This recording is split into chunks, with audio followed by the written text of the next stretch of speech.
We're going to talk about 22 vs. Earth. This is the short based on the film Soul, or I guess a continuation or a prequel really of the film Soul, starring 22, voiced by Tina Fey.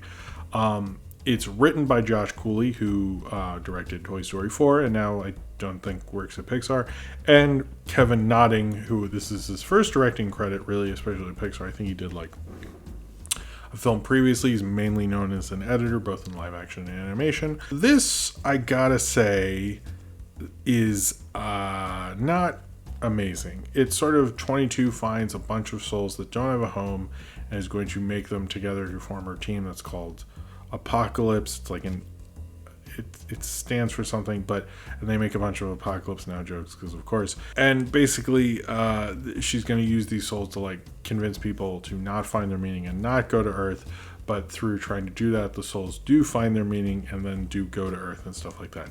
It is kind of funny in bursts. I kind of found it a missed opportunity because I felt like you could have like said something, about these souls like not finding meaning, or like, I don't know. It did feel like more of a trifle of a thing, which is like when we look at these things on Disney Plus, like Lamp Life or anything like that, when we have these kind of extended content things for Disney Plus with Pixar movies, I often am just go, oh, okay, that's just like a quick thing. It's just to add to the content library. It's not to tell a story. And I hope that's one thing Pete Docter changes, because when I watched this, I just kind of went like, oh, okay, 22 has these people that look kind of cute and cool. It's over in 4 minutes and we're sort of done.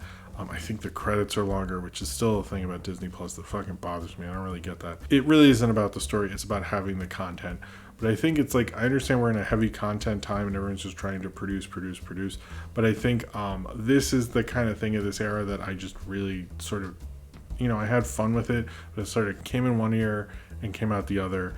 Like, it's nice hearing Trent Reznor and Atticus Ross's score. I don't think John Bautista I don't think he was credited. I don't think he had anything to do with it, because this was more of the weirder score than the jazz stuff. They had funny jokes, like someone was lying and he's like a politician, someone pretends to be a dog, and like, oh, I hate to be his parents and stuff like that. But it just kind of came from this thing, and then it was just like gone, and I don't know. I just didn't think it really had much staying power. It maybe it was a little better than Lamp Life. To me, it's like they're about the same.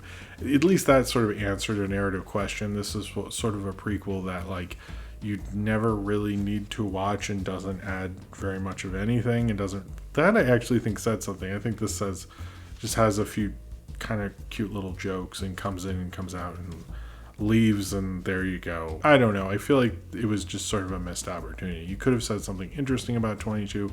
We could have seen 22, I don't know, having more of an existential crisis, like learning more about the character, but instead we just kind of get this like trifle of a story, and then it's sort of just over, and that's sort of it. So I hope when they do this for Luca, or they do this for whatever is after Luca, they have a real reason and a story and a perspective to tell with it, instead of what we got with this.